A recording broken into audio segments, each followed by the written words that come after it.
हाम्रो YouTube channel शुभकामनामा सम्पूर्ण दर्शकवृन्दमा हार्दिक स्वागत गर्दछु। म मीना पन्त। आज यो ज्योतिषीको विषयमा जन्मकुण्डली विश्लेषण गर्दा समावेश गर्नुपर्ने सामान्य आधारहरू भन्ने राखेकी छु। आधारहरू भनेको पक्षहरू भन्ने राखेकी छु।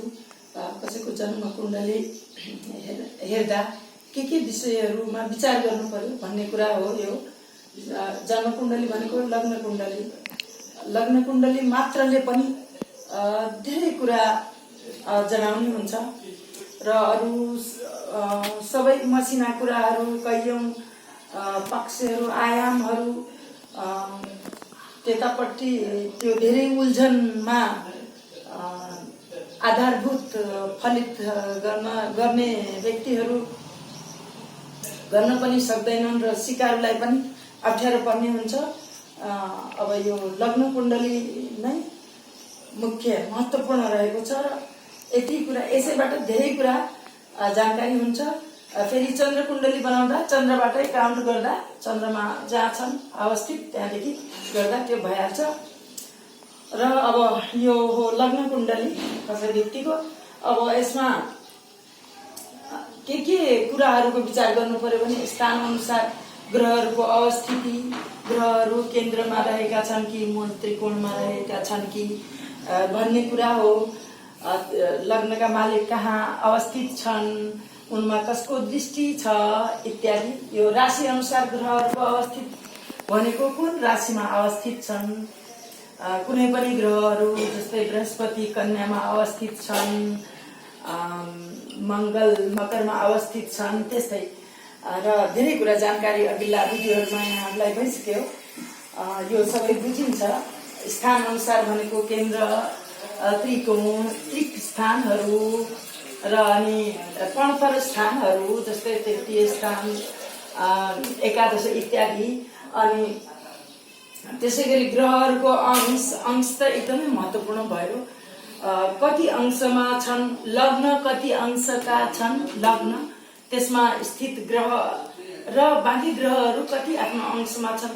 धेरै बाल्यकालमा छन् भने पनि पावर पुग्दैन। जस्तै एउटा बालकको कति शक्ति होला त्यस्तै गरी त्यसैले युवा अवस्थामा छन् भने त्यो ती ग्रहहरूको शक्ति बढी भयो।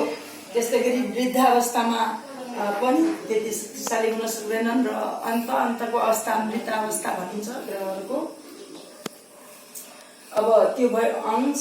अनि युतिमा पनि अंश काम आउने हुन्छ, किनकि दुई ग्रहको मित्रहरूको युति त छ, तर अंशहरूको फासला, अंशहरूको अन्तर 5-6 डिग्री भन्दा, डिग्री र अंश एउटै हो, डिग्री भन्दा फरक भयो भने त्यो मित्रता, युति, संयोजन उति प्रभावकारी हुँदैन। जस्तै भनौं एउटा वृद्ध मान्छे र एउटा बालकको कस्तो साथीत्व होला त, संगत विचार मिल्ने कस्तो होला त। एउटा युवक र एउटा बालक, एउटा युवक र एउटा वृद्धको कतिको सम्बन्ध होला एक साथमा। जति सँगसँगै पियर ग्रुप जस्तै एकै उमेरका व्यक्तिहरूको जति सम्बन्ध विचार मिल्ने हुन्छ, सम्बन्ध राम्रो हुने हुन्छ, त्यस्तै ग्रहहरूको मानिन्छ। त्यसैले त्यहाँ पनि अंश चाहिन्छ र उच्च नीच, आफ्नो मूल त्रिकोणका भन्ने कुरामा पनि अंश चाहिन्छ र कुनै पनि स्थानमा कतिको बलवान भएर रहेका छन् भन्नको लागि पनि अंश चाहिन्छ। त्यसैले अब यो कुण्डलीमा त मेन्सन गरिएको छैन, हामीले साँच्चै हेर्दाखेरि त्यो हेर्नुपर्छ। त्यस्तै गरी ग्रहहरूको मित्रादि सम्बन्ध, कुनै पनि ग्रहको युति छ, उनी मित्र हुन् कि शत्रु हुन् कि सम हुन् कि, र उनलाई जसले हेरिराखेका छन् पूर्ण दृष्टिले उनी मित्र शत्रु सम के हुन् त्यो पनि चाहिन्छ। मित्र भएको धेरै राम्रो, त्यसपछिको सम र शत्रु ग्रहको युति र दृष्टि, पूर्ण दृष्टि राम्रो हुँदैन। त्यसै गरी ग्रहहरूको युति, अघि मैले भने 2, 3, 4 ग्रहहरू एक साथमा बस्नु, त्यो युति पनि हेर्ने। जस्तै 5 ग्रह एक्लै भएको राम्रो, जस्तै शनि, मंगल, अनि सूर्य राहु केतु एक्लै भएको राम्रो र शुभ ग्रहहरूको युति बढी राम्रो भन्ने मानिन्छ। मित्रको युति भन्ने राम्रो मानिन्छ। त्यो भयो युति सम्बन्ध। त्यसै गरी ग्रहको कारकत्व, दिग्बल, चेष्टा बल आदिलाई पनि ध्यान दिने कुण्डली विश्लेषणमा हामीले अघिल्ला भिडियोहरूमा कारक ग्रहहरूका कारक स्थान, अति विशिष्ट कारक स्थान भन्ने हामीले अघिल्ला भिडियोहरूमा जानकारी लियौं। त्यसै गरी बल, दिशा बल, दिग्बली कुन कुन स्थानमा कुन ग्रह हुन्छ भन्ने पनि हामीले अघिल्लो भिडियोमा राख्यौं। अब त्यसै गरी चेष्टा बलको बारेमा राखिसकेका छौं। अघिल्ला भिडियोहरू सिकार महानुभावहरूले हेर्दै हुनेछ अनि एकपछि अर्को स्टेप यसरी बुझिन्छ। जस्तै भनौं यो कुण्डली रहेको छ, यसमा कारकत्वको कुरा लिने हो भने कारक स्थान र अति विशिष्ट कारक भन्ने दिएका छन्। कारक स्थानमा जस्तै भनौं शनि 10औं स्थानमा कारक हुन्, चाहे जुनसुकै राशिमा हुन्। अनि जस्तै केतु अति विशिष्ट कारक यहाँ रहेका छन्। 8औं स्थान र द्वितीय स्थानमा केतु अति विशिष्ट कारक मानिएका छन्। त्यसै गरी शुक्र 7औंमा अति विशिष्ट कारक भएर रहेका छन्। उच्च नीचको कुरा म अहिले बताउँछु, फेरि यो अन्य राज्यको कुरा। अनि त्यस्तै गरी दिग्बल अनुसार बृहस्पति र बुध लग्नमा दिग्बली हुने गर्दछन्। यहाँ त लग्नैमा बृहस्पति अति शुभ, बृहस्पतिको पावर सबभन्दा धेरै मानिन्छ कुण्डलीमा।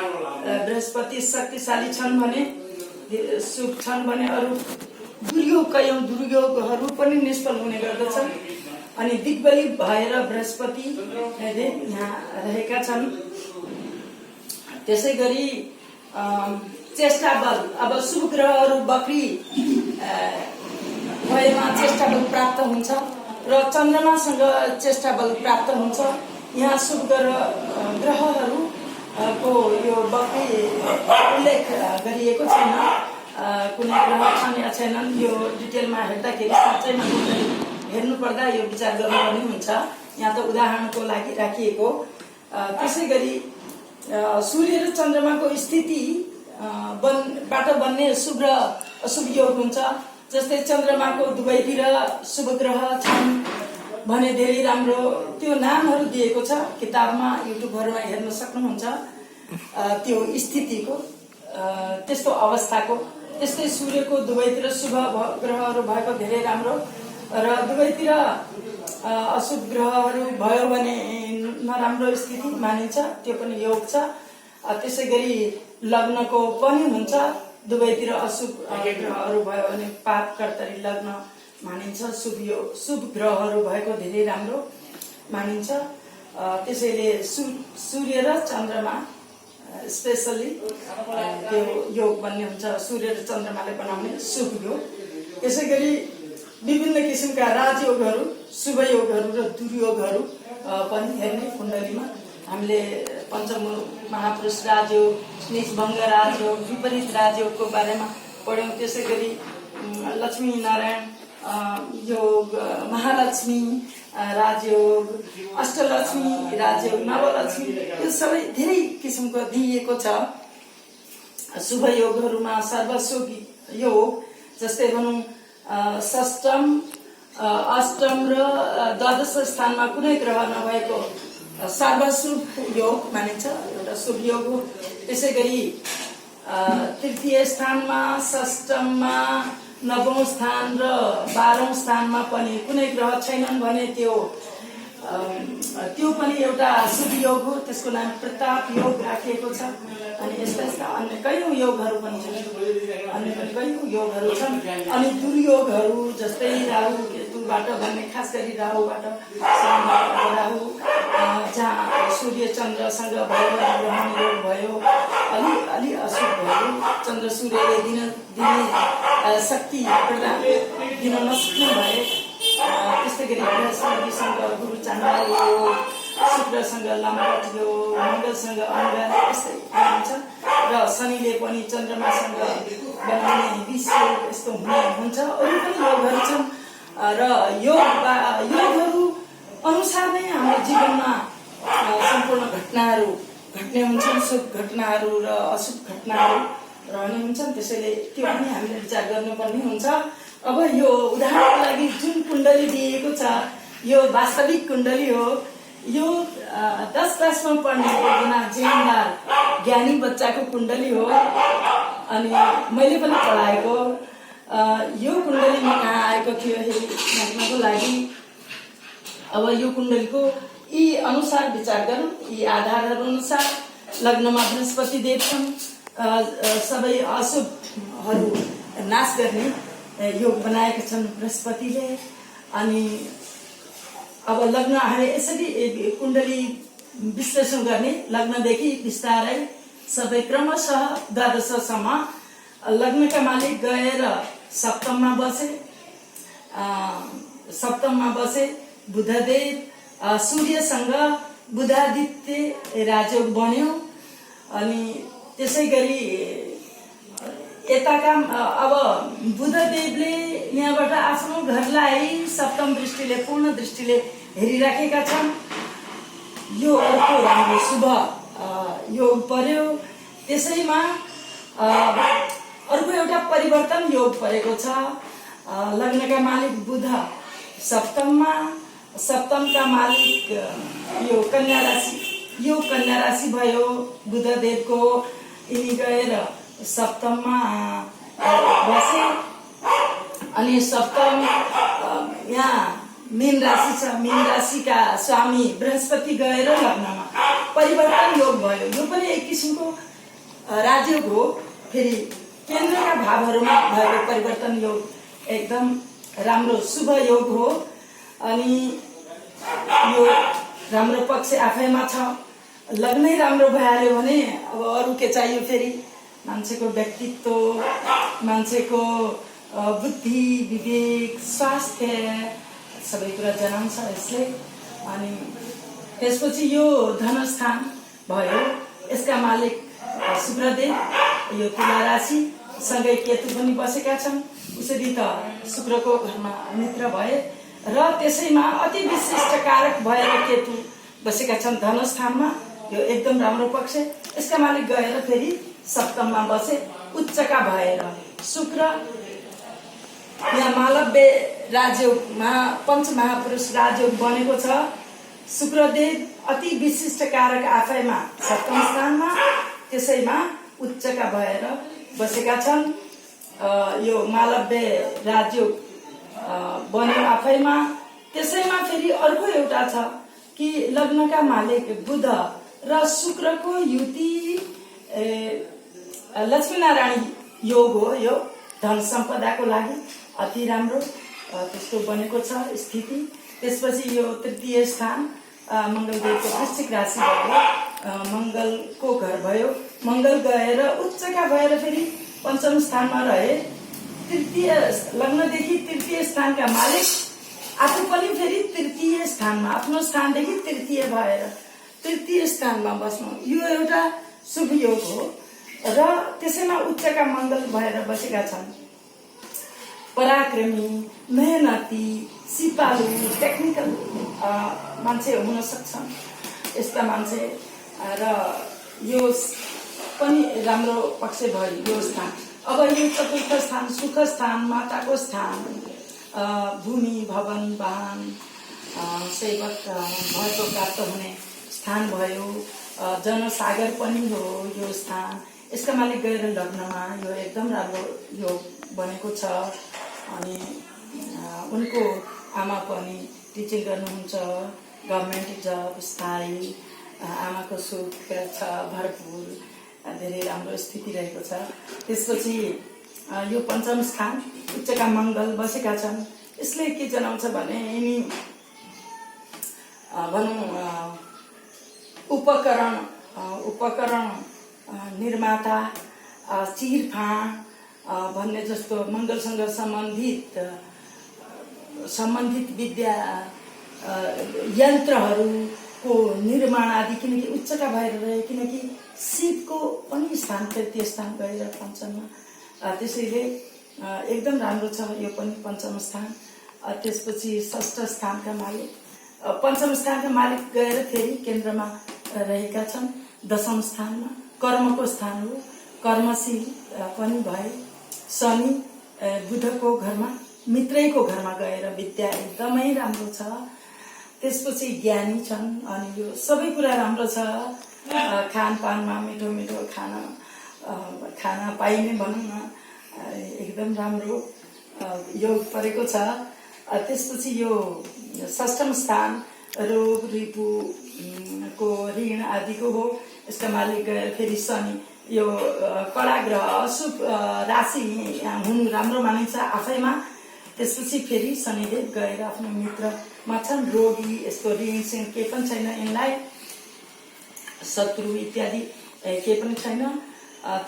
त्यसैले यो पक्ष पनि राम्रो भयो। प्रतिस्पर्धाको पक्ष घर पनि हो, यो स्थान हो।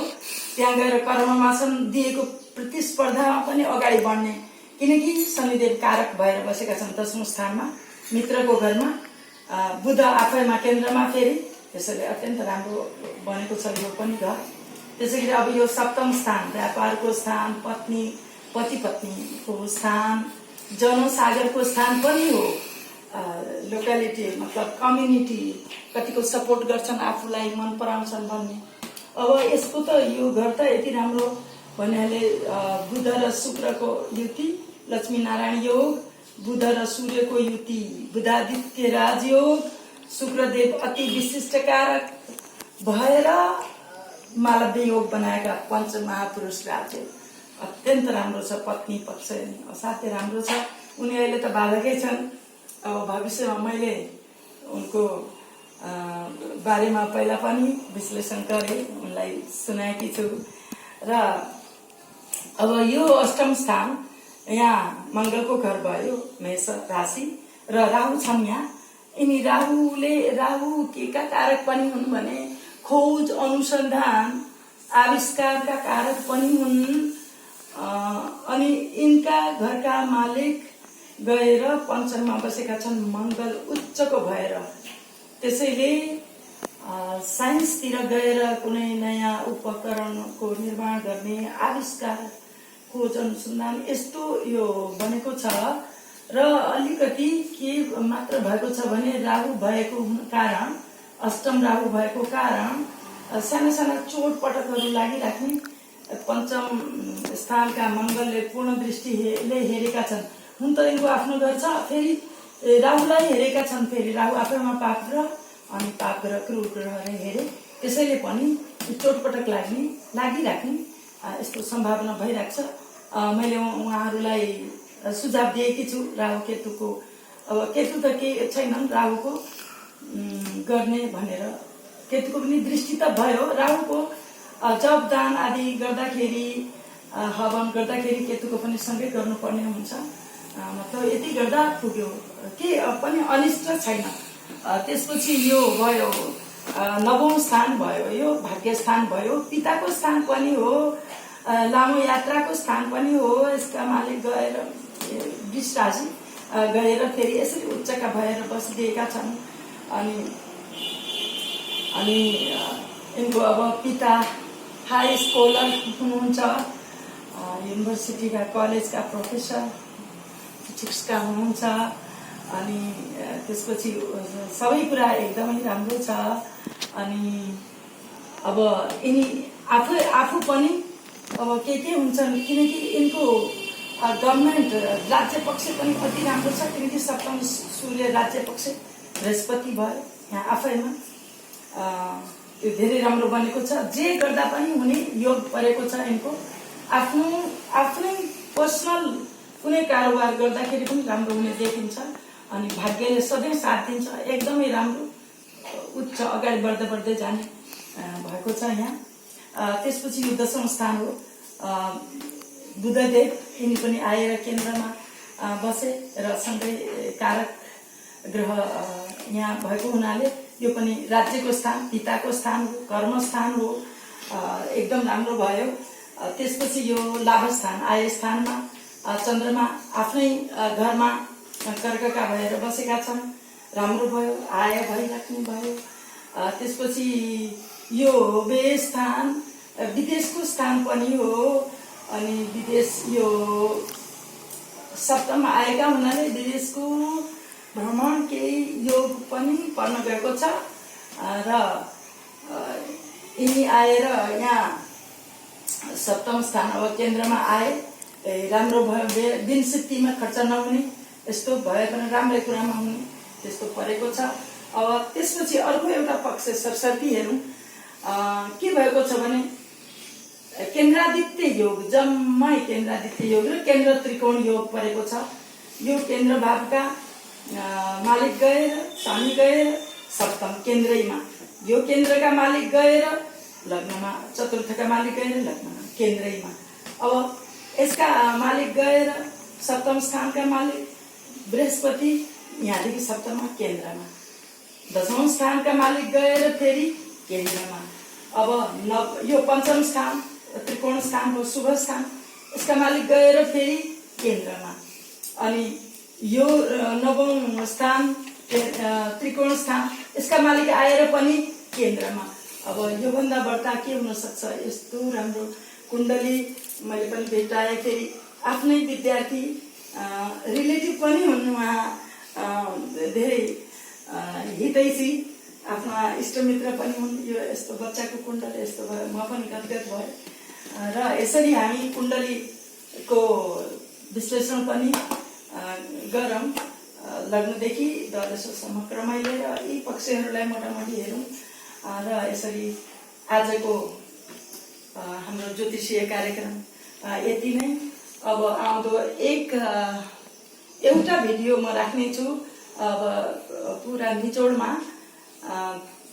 त्यसपछि म माफी चाहन्छु कि बाँकीका कुराहरू यहाँहरू पढ्न सक्नुहुन्छ किताबमा बाट, युट्युबमा। सबै सिकारु महानुभावहरू आफै आफ्नो कुण्डली, आफ्नो प्रवचनको कुण्डली हेर्न सक्नुहुन्छ भनेर आजलाई बिदा लिन्छु। भिडियो हेरिदिनु भएकोमा धेरै धेरै धन्यवाद। नमस्कार।